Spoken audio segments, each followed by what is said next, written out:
지난 시간에 보시면 신경망을 신경망부터 이제 개발이 되면서요. 또 이제 인공지능이라는 게 굉장히 붐이 일어났다라는 그런 말씀을 드렸습니다. 지난 시간에 말씀을 드렸던 거고요. 자, 이렇게 소위 지금 오늘날 인공지능이 상당히 지금 주목을 받고 있는데 이 인공지능이 주목받기까지의 큰 여러 이 기여하신 학자들이 있으신데요.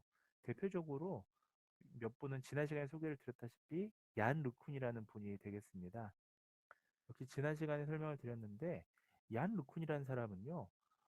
특히 이거 제자분은 또 그 벤주어라는 사람이었어요. 요수와 벤주어. 이 두 사람이 사제 관계인데요. 이분이 만든 르넷 5, 그러니까 르넷이라는 이 모델이 어, 어떻게 보면 이 컨볼루션 뉴럴 네트워크를 적용했던 컨볼루션 뉴럴 네트워크는 오늘날 우리가 CNN이라고 부르는데요.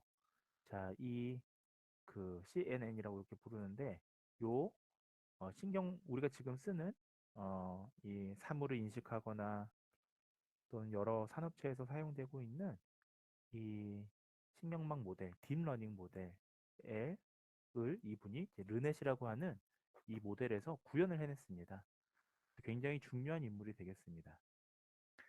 특히나 이 얀 르쿤의 제자였던 사실은 요수아 벤조라는 사람이 이 사람이 굉장히 또 유능한 분이셨는데요. 자, 결국 이 따지고 보면 얀 르쿤이 이 사물을 인식하는 그런 아주 우수한 딥러닝을 만들기도 했습니다만 결국 뒤에 이제 나온 요 벤조라는 사람이 CNN의 핵심 알고리즘을 개발을 하시게 됩니다. 지난 시간에 마지막으로 제가 무슨 말씀을 드렸냐면요. 그래서 자 지금 보시면 이 딥러닝이라는 게 이제 만들어졌어요.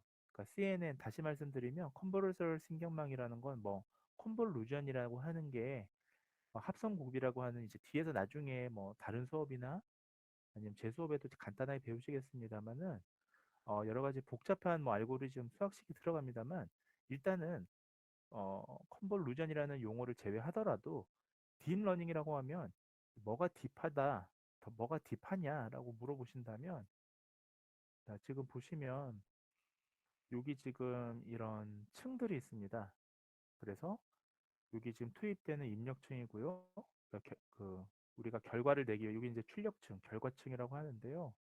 자, 이 결과를 내기 위해서 이 입력에 무언가를 집어넣습니다. 뭐 일종의 재료를 집어넣는 거죠. 자, 그러면 이 출력에서 무언가를 예측할 거잖아요. 그까지의 과정에 이 하나하나를 레이어를 층이라고 합니다. 특별히 이러한 층들을 은닉층이라고 하고요. 이러한 것들은 제가 나중에 딥러닝이나 머신러닝 설명드릴 때 말씀을 드릴 거예요. 자, 어쨌든 지금 이런 층들이 3개 이상으로 늘어나게 됩니다. 지금 사용하고 있는 이런 컨볼루션 뉴럴 네트워크 같은 경우는 이와 같은 은닉층이 더 많습니다. 지금 3개만 하더라도 이 입력층에서부터 출력층까지의 이 경로가 상당히 복잡하지 않습니까?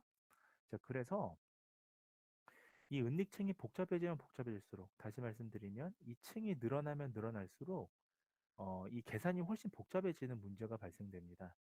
뿐만 아니라 계산이라고 하는 게 결국은 이전에 말씀을 드렸다시피 역전파, 백프로파게이션, 역전파라고 하는 이 알고리즘으로 계산을 하기 때문에요.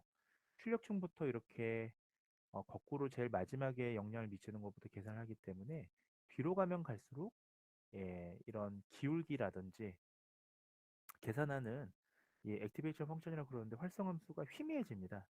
소위 희미해진다라는 건 계산하기 어려워진다라는 게 되겠습니다.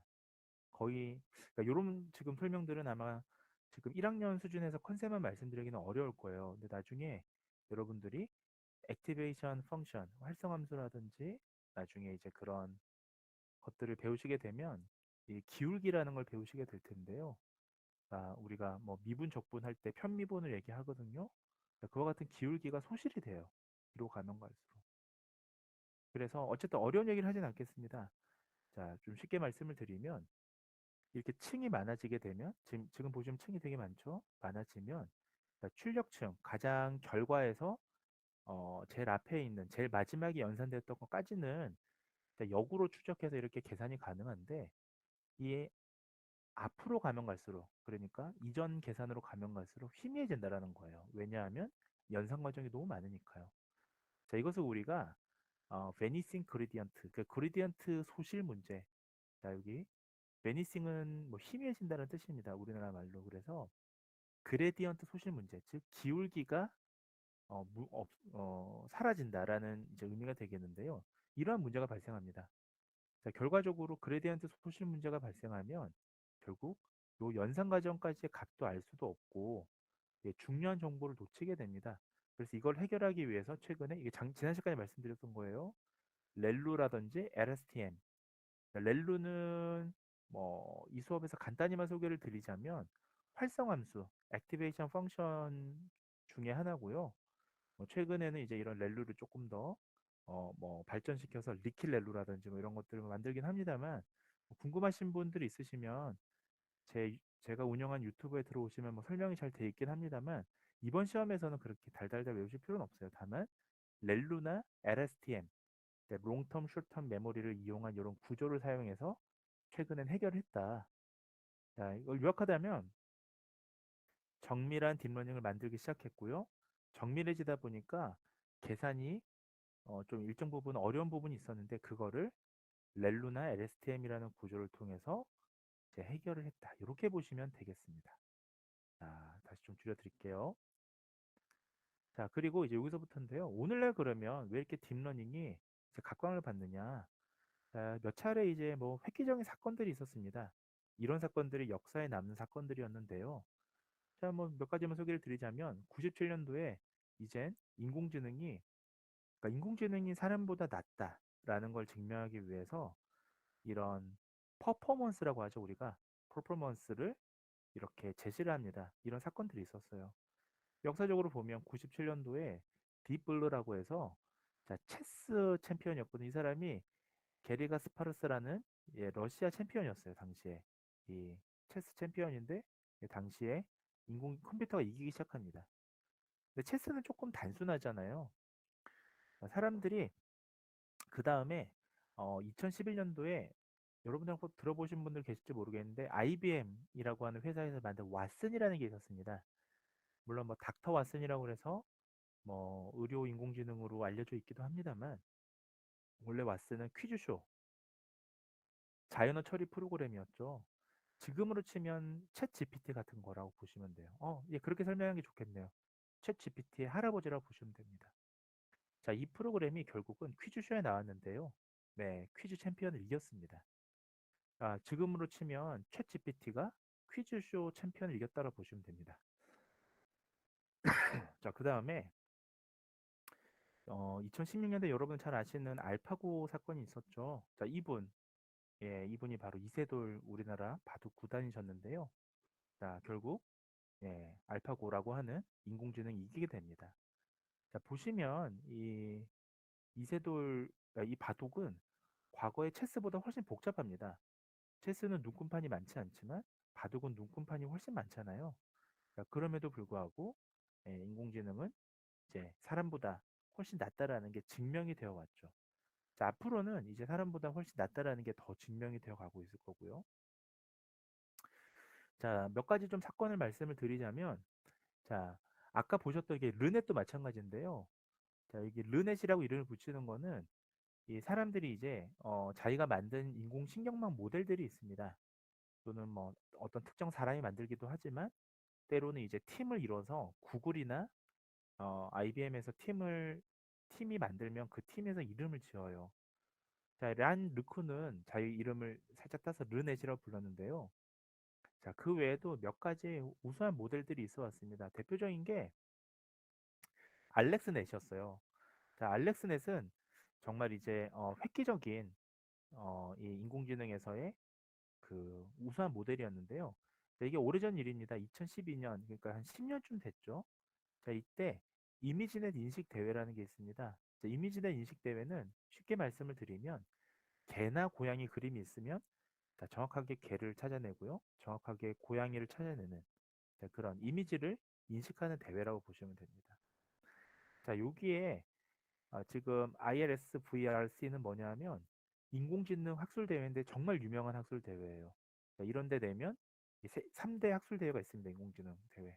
자, 여기서 그때 당시에 그 컨버루전 뉴럴 네트워크가 얼마나 우수했는지를 입증한 한 사건이 있었는데 그때 알렉스 넷이라는 이 알렉스 넷이 컨버루전 뉴럴 네트워크 알고리즘의 으로 만들어진 거였어요. 그래서 이때 알렉스 넷이 나오기 이전까지는 오류율이 26%였습니다. 이 무슨 말씀을 드리고 싶은 거냐면 제가 확대를 좀 해볼게요. 네, 여기 보시면 이게 오류율이에요. 자, 지금 보시면 한 30%대였고요. 2000년대 AI는요. 그 다음에 AI가 그림, 개나 고양이 사진을 얼만큼 정밀하게 실수 없이 분류하느냐예요. 이런 대회에서 자, 2011년도에 그 바로 전해까지 있었던 그 우리가 심층신경망 모델은 자, 거의 26% 정도였습니다. 오류율이. 이 얘기는 무슨 말이냐면 자, 100장의 그림 중에서 26장은 실패했고요. 그러니까 잘못 분석한 거고요. 그 다음에 한 70, 한 4장 정도는 정확하게 분류를 한 거죠. 자, 그런데 이 2012년엔 컨버루전 뉴럴 네트워크를 처음으로 적용한 알렉스넷이 나옵니다. 이 알렉스넷은요, 지금 요 그래프에서 보시다시피 갑자기 쭉 떨어졌죠. 오류율이.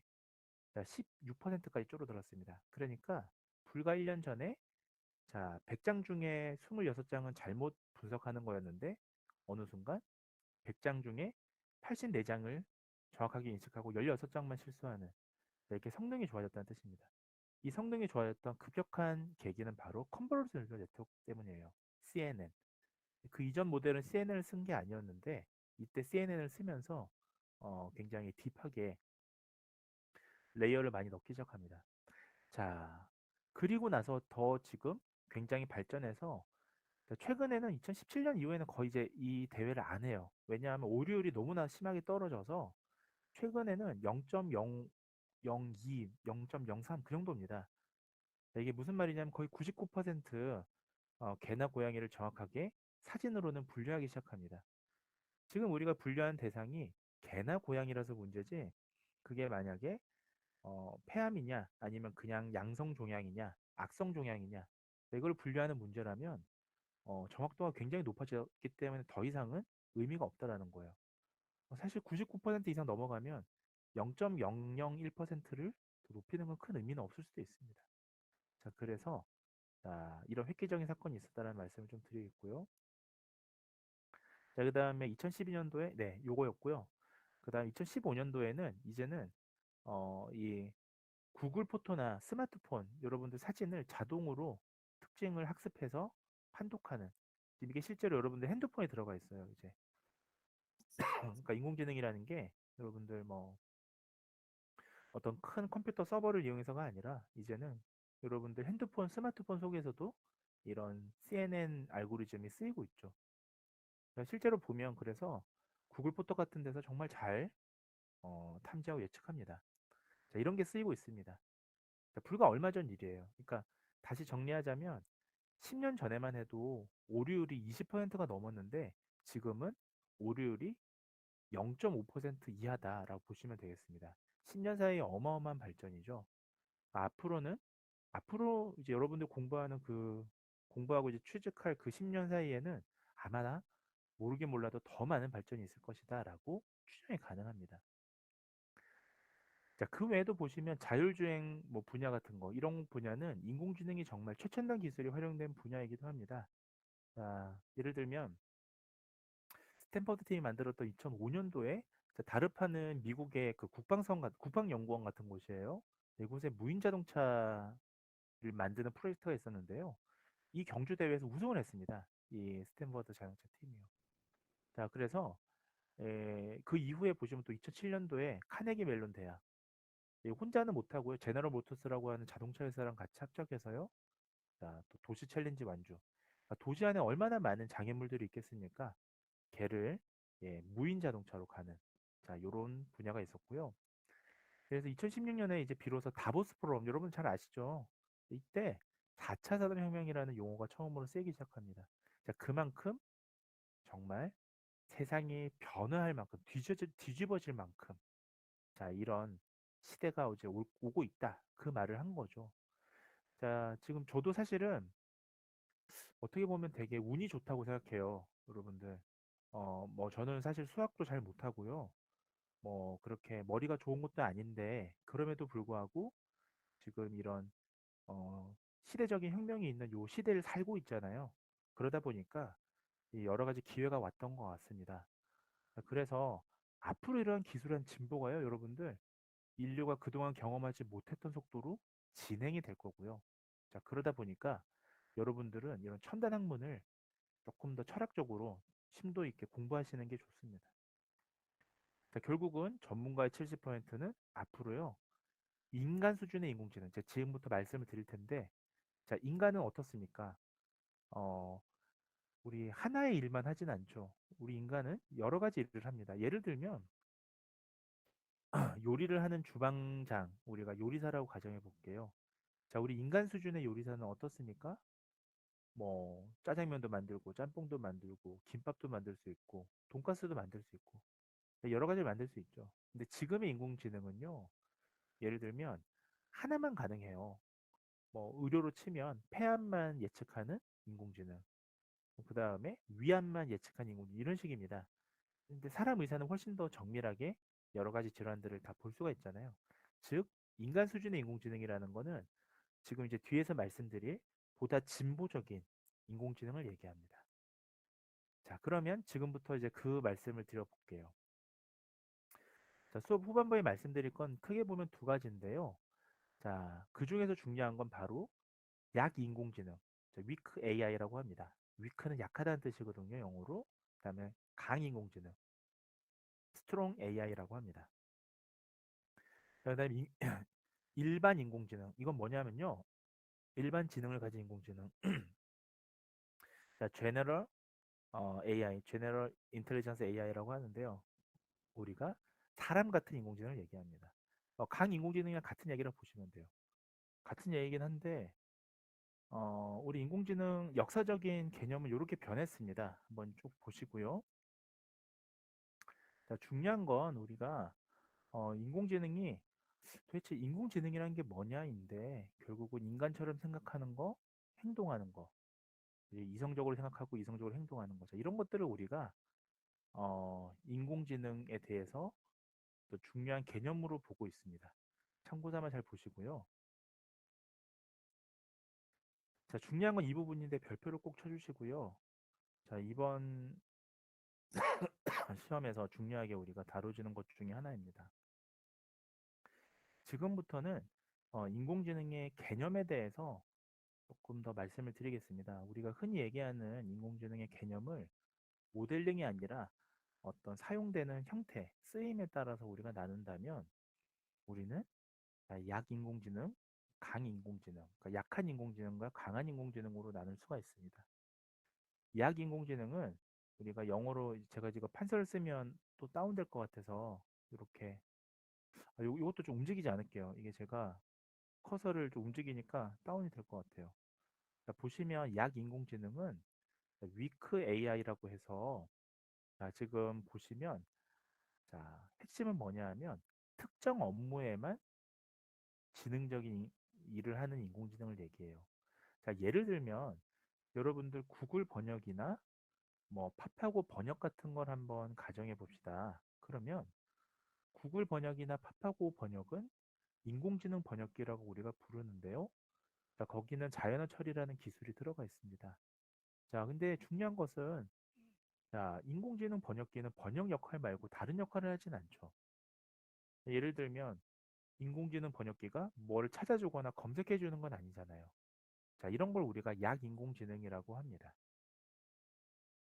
자, 강인공지능은 뭐냐 하면 자, 그뿐만 아니라 이제 인간처럼 다재다능하게 자, 하나의 일이 아니라 여러 가지 일을 하는 걸 얘기합니다. 자, 이런 것들은 앞으로 예를 들면 아직은 그챗 GPT 같은 경우는 강인공지능은 아니에요. 참고로 말씀을 드리는데 자, 챗 GPT는 우리가 Generative AI 생성 인공지능이라고 해서 그 기존의 것들을 빠르게 찾아서 요약해서 말해주는 건데요. 마치 우리가 강인공지능처럼 느끼기는 합니다. 왜냐하면 예를 들면 챗 GPT는 번역도 해주지만요.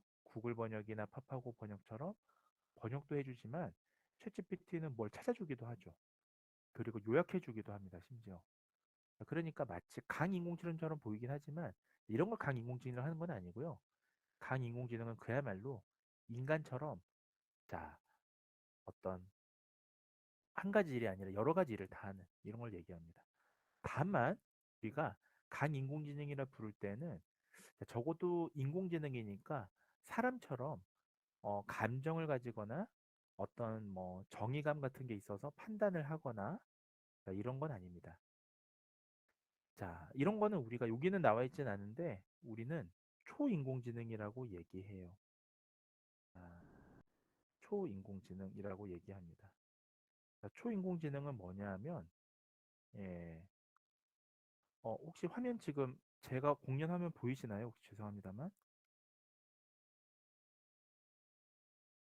혹시 여러분들 제가 공연 화면 보이시나요? 아, PPT 보이죠? 네, 다행이네요. 네, 고맙습니다. 예.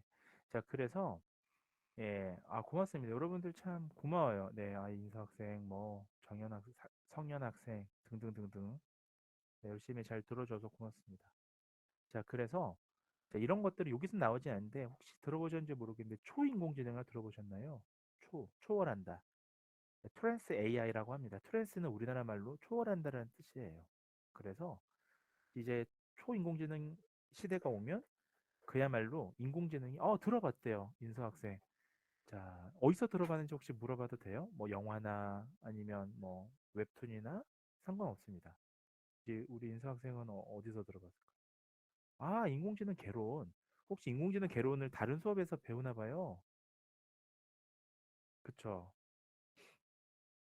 좋습니다. 네, 초월하는 인공지능이다라고 해서 우리가 네, 인공지능 개론이라는 전공이 있군요. 몰랐습니다.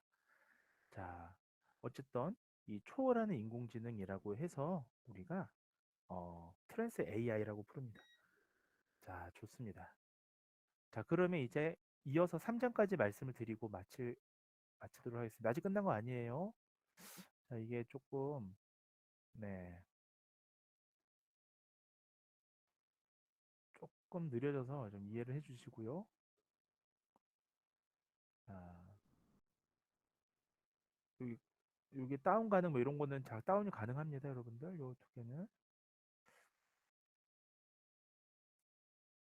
자, 그러면 이제 3주차 얘기를 드리겠습니다. 3주에서 배우실 거는 딱 한마디로 요약하자면 그거예요.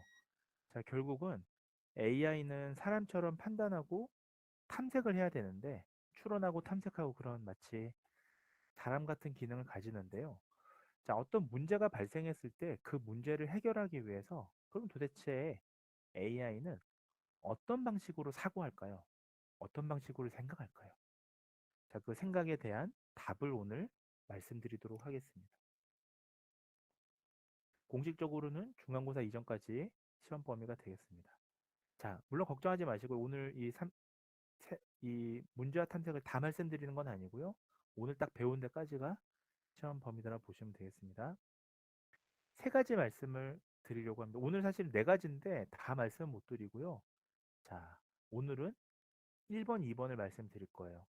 자, 이번 챕터에서 말씀드릴 건 크게 네 가지입니다. 자, 첫 번째는 자, 결국 AI라고 하는 거는 우리가 지난주까지 계속 말씀을 드리고 있는데 자, 어떤 문제를 해결하는 솔루션, 그 기술에 가깝습니다. 다시 말씀을 드리면 도대체 AI의 정체가 뭡니까? 라고 물어보신다면 되게 중요한 거예요. 자, AI는 하드웨어도 아니고 AI는 소프트웨어도 아니고 즉 다시 말씀드리자면 AI는 로봇도 아니고 AI는 그 프로그램도 아니에요. 소프트웨어도 아니에요. AI는 거기에 들어가는 기술이다라고 말씀을 드렸습니다.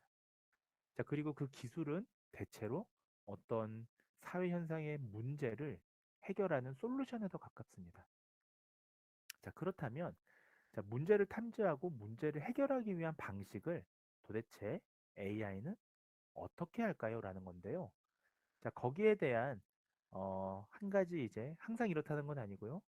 한 가지 우리가 설명할 수 있는 게 바로 자, 휴리스틱이라는 겁니다.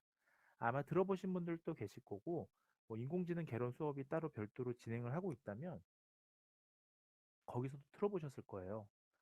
자, 이 휴리스틱이라는 건 정말 우리가 인간처럼 어떤 탐색하기 위한 하나의 방법이라고 보시면 되고요. 이걸 좀 어려운 말로 우리는 알고리즘이라고 합니다. 자, 거기에 대해서 말씀을 드릴 거고요. 그 다음에 이제 중간고사 이후에는 아마 탐색의 구조적인 표현이나 컴퓨팅적인 사고, 그리고 정말로 휴리스틱 알고리즘이 어떻게 구성이 되어 있는지 좀 말씀드리겠습니다. 그러니까 적어도 오늘까지는 휴리스틱이 뭔지 정도만 말씀을 드릴게요. 아마 여러분들이 시험 공부하는데 그렇게 어렵지는 않으실 겁니다. 자, 그리고 오늘 수업 중간에 나가지 마시고 꼭 잘 들으세요. 왜냐하면 제가 오늘 수업 끝날 때쯤에 보너스 문제를 하나 알려드리려고 합니다. 그러니까 중간고사에 출제가 되는, 네, 갑자기 막 민혁 학생 이 뭐라고 그럴까, 모티베이션이 이 수업에 대한 집중이 확 올라갔네요. 예. 그러니까 한 문제 건져 가시는 거예요. 문제를 그대로 알려드리겠습니다. 네, 네라고 지금 느낌표 2개까지 나왔어요. 네, 임수 학생, 좋습니다. 자, 그러면 오늘 이제 말씀드릴 문제가 뭔지, 그리고 그 문제를 어떻게 해결할지 말씀을 드리도록 하겠습니다. 자, 소위 이제 우리가 문제라고 하는 것들을 정의하는 것도 상당히 복잡한 일인데요. 자, 문제라는 건, 어, 이 말이 좀 더 웃기죠. 다양한 문제 상태로 구성된 문제 공간에서 목표로 하는 결과를 찾을 때까지 탐색하는 과정입니다. 자, 우리가 바로 해답을 아는 그런 것들을 우리 문제라고 하진 않죠. 여러분들 그 방탈출 게임 뭐 근래까지도 유행했잖아요. 자, 그 방탈출 게임을 생각해 보십시오. 여러분들은 방탈출 게임엔 하나하나 미션, 소위 이제 문제가 들어가 있는데요. 이 문제를 어떻게들 해결하십니까? 바로 답이 있지 않으니까 단서를 찾아가면서 결과까지 탐색을 하시잖아요. 동일한 방법으로 인공지능은 계산을 합니다. 자, 근데 재미난 거는요. 인간은 직관적으로 문제가 해결된 상태를 확인을 합니다. 자, 예를 들면 여러분들 지금 제 아바타 캐릭터가 상당히 우울하네요. 지금 보니까. 왜 갑자기 얼굴도 파란색이고 눈물도 흘리고 있네요. 예, 다운되면서 이렇게 아바타가 슬퍼졌습니다. 여러분들은 지금 이 상황을 봤을 때 어딘가 뭐가 문제가 있다라는 걸 한 번에 알아챌 수 있죠. 직관적이에요. 우리는 그 소위 이제 느낌으로 안다라는 거죠. 자, 하지만 우리 AI 특히 기계는요. 이거를 어떻게 해결을 하느냐에 대한 판단을 초기 상태, 그러니까 초기 상태라는 건 처음 주어진 상황이거든요. 거기서 목표 상태, 내가 소위 쉽게 얘기하면 목적지가 있다고 가정해 볼게요. 자, 그래서 처음 상태랑 목적지까지 가는 상태랑의 일치 여부로 해결 여부를 판단합니다. 자, 그 중간에 소위 탐색 과정이라는 게 들어갑니다. 자, 무슨 말이냐면 다시 말씀드리면, 자, 인간은요. 자, 위에 빨간색은 인간의 과정인데, 인간은 어떠한 문제점에 도달하면 이 문제를 어떻게 해결할지를 고민하고 문제를 해결해 가죠. 이때 문제를 해결하는 과정은 뭐 찾아보기도 하지만 보통은 직관적입니다. 자, AI는 어떻게 하냐면 초기 상태를 파악해요. 그리고 AI의 결과물, 미션, 목표 상태를 또 확인합니다. 그래서 그걸 비교해서 이게 일치가 됐으면 해결이 된 거고요. 일치가 안 되면 이 탐색 과정을 계속 거치면서 목표 상태와 가장 유사한 값을 찾아갑니다. 소위 우리는 이거 찾아가는 과정을 탐색한다라고 해요. 자, 제 말이 어렵다면 뒤 슬라이드에서 예시로 제가 좀 더 쉽게 설명을 드리겠습니다. 자, 조금 확대를 해드릴게요. 자, 예를 들면 이런 거죠. 자, 예를 들면, 자, 사람이라고 한다면 우리는 오늘 문제는, 자, 요리를 뭘 할까?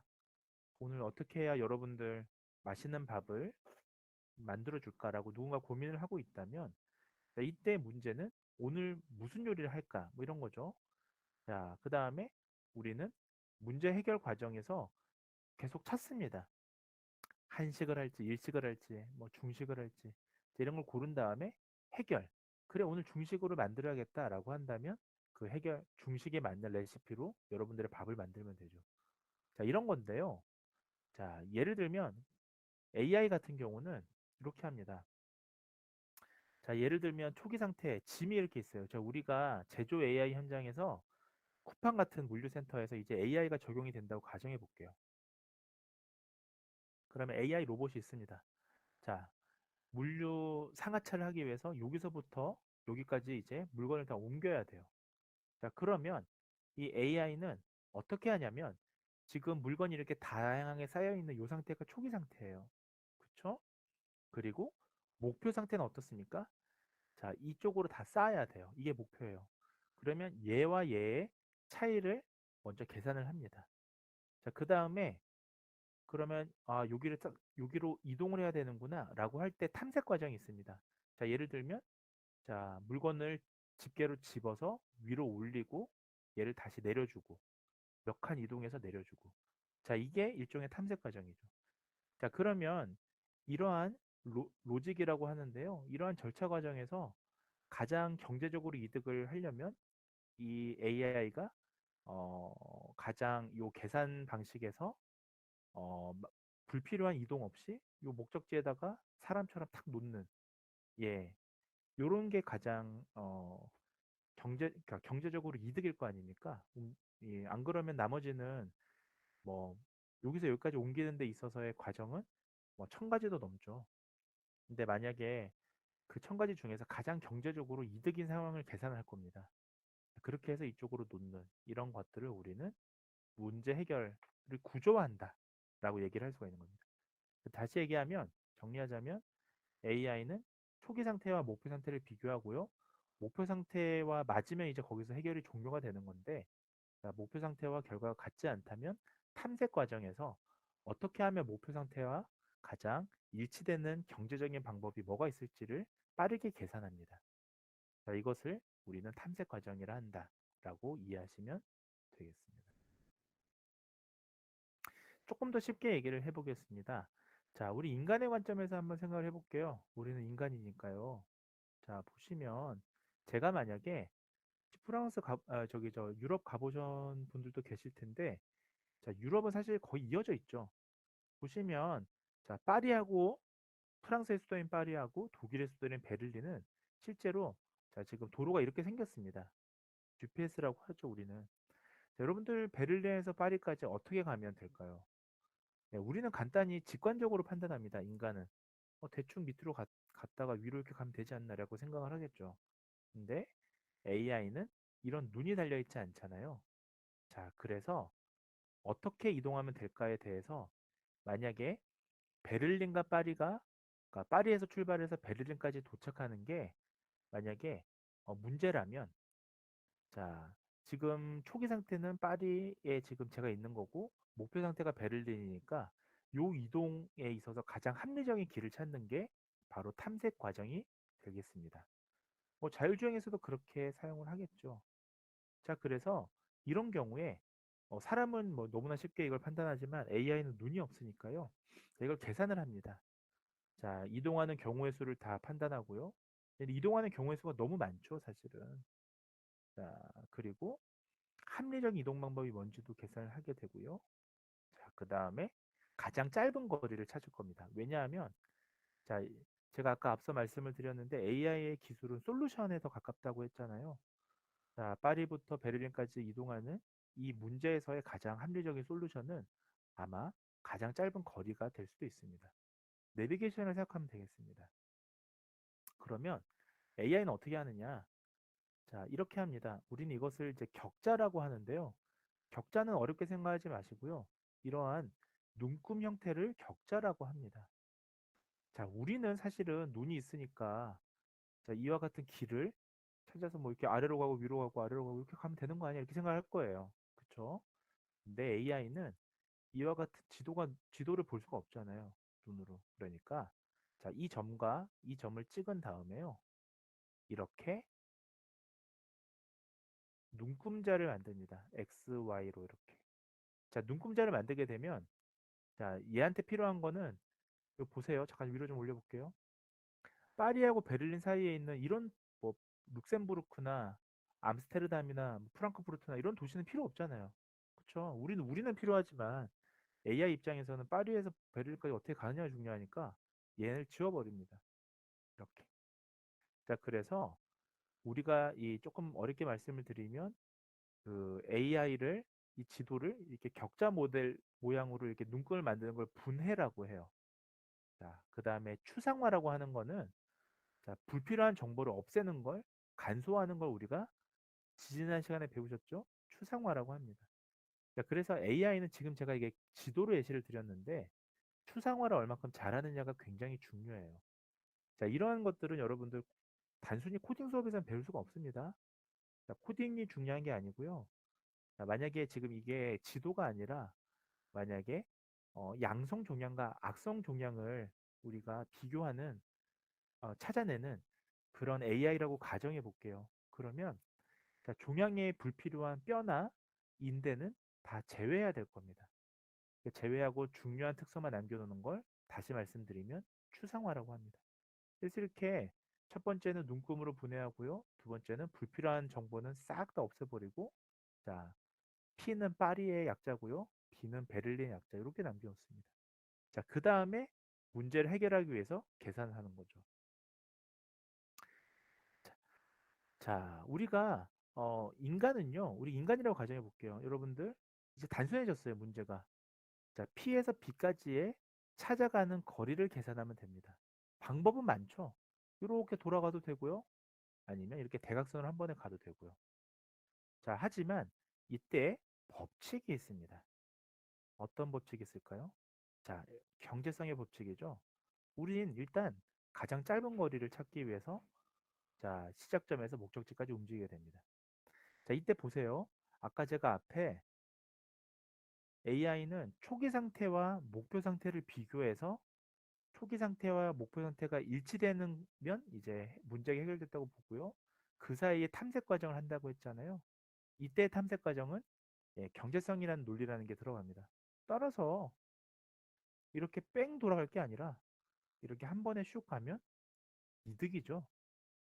그래서 자, 특별한 이유가 없으면 되돌아가는 헛수고도 피하고요. 자, 만약에 혹시라도 그 사이에 장애물이 있다고 가정해 봅시다. 그러면 짧은 거리를 우회하고 자, 이런 방법이 사용됩니다. 자, 이것은요. 바로 중요한 겁니다. 이거 중요해요, 여러분들. 별표.